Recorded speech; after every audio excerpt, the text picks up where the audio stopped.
couple of facts. He's not just a regular moron. He's the product of the greatest minds of a generation, working together with the express purpose of building the dumbest moron who ever lived. And you just put him in charge of the entire facility. Good, that's still working. Hey, just in case this pit isn't actually bottomless, do you think maybe you could unstrap one of those long fall boots of yours and shove me into it? Just remember to land on one foot.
Olympians, you're here because we want the best, and you are it. So, who is ready to make some science? I am. Now, you already did one another a little while over, so let me introduce myself. I'm Cave Johnson. I own the place. That eager voice you heard is the lovely Carolyn, my assistant. Rest assured, she has transferred your honorarium to the charitable organization of your choice. Isn't that right, Carolyn? Yes, sir, Mr. Johnson. She's the backbone of this facility. Pretty as a postcard, too. Sorry, fellas. She's married. To science.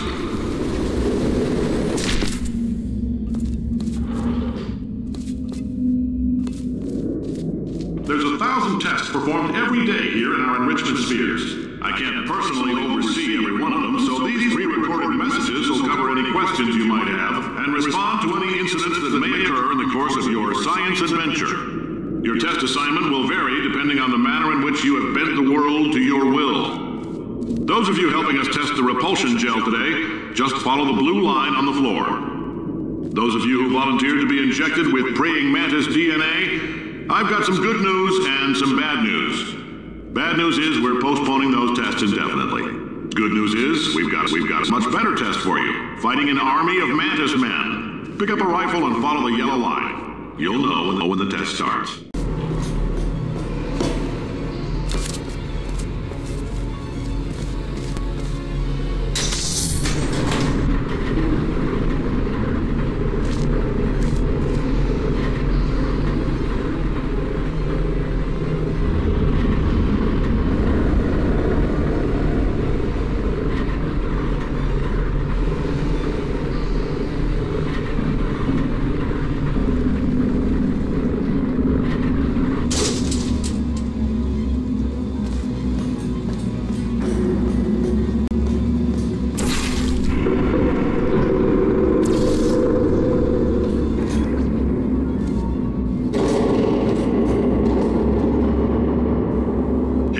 Yourself at all in the course of these tests, you might have noticed that your blood is pure gasoline. That's normal. We've been shooting you with an invisible laser that's supposed to turn blood into gasoline, so all that means is it's working.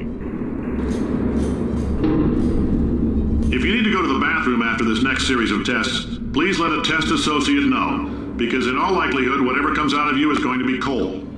Only temporary, so do not worry. If it persists for a week, though, start worrying and come see us, because that's not supposed to happen.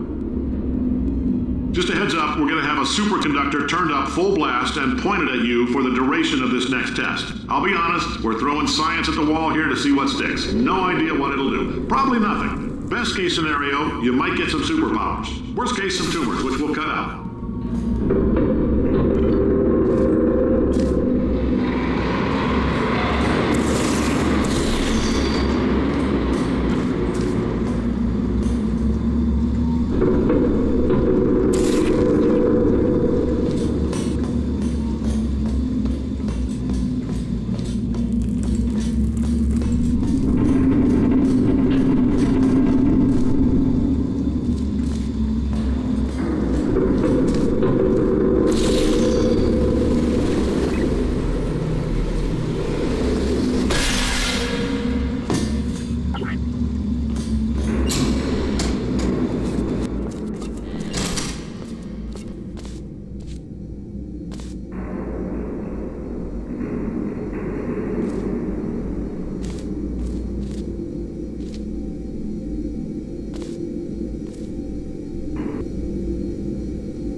Say great science is built on the shoulders of giants.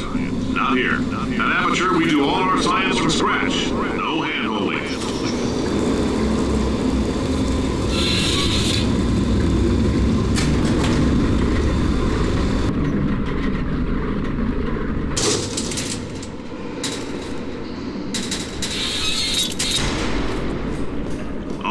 get started. This first test involves something the lab boys call repulsion gel. You're not part of the control group, by the way. You get the gel. Last poor son of a gun got blue paint. All joking aside, that did happen. Broke every bone in his legs. Tragic, but informative. Or so I'm told.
Boys just informed me that I should not have mentioned the control group. They're telling me I ought to stop making these pre-recorded messages. That gave me an idea. Make more pre-recorded messages. I pay the bills here, I can talk about the control group all damn day.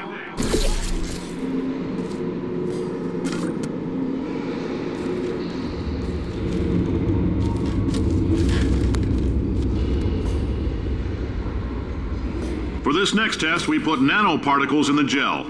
In layman's terms, that billion little gizmos that are going to travel into your bloodstream and pump experimental genes and RNA molecules and so forth into your tumors. Now, maybe you don't have any tumors.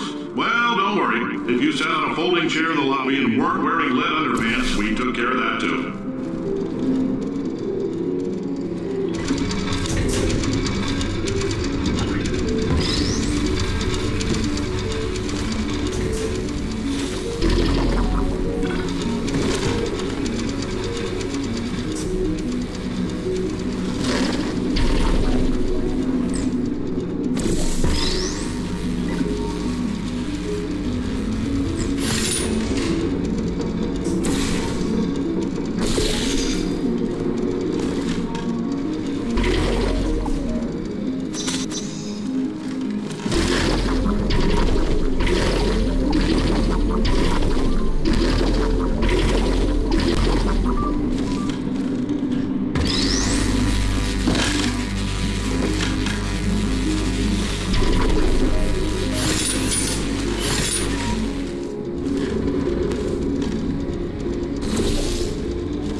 Oh, in case you got covered in that repulsion gel, here's some advice the lab boys gave me. Do not get covered in the repulsion gel. We haven't entirely nailed down what element it is yet, but I'll tell you this, it's a lively one, and it does not like the human skeleton.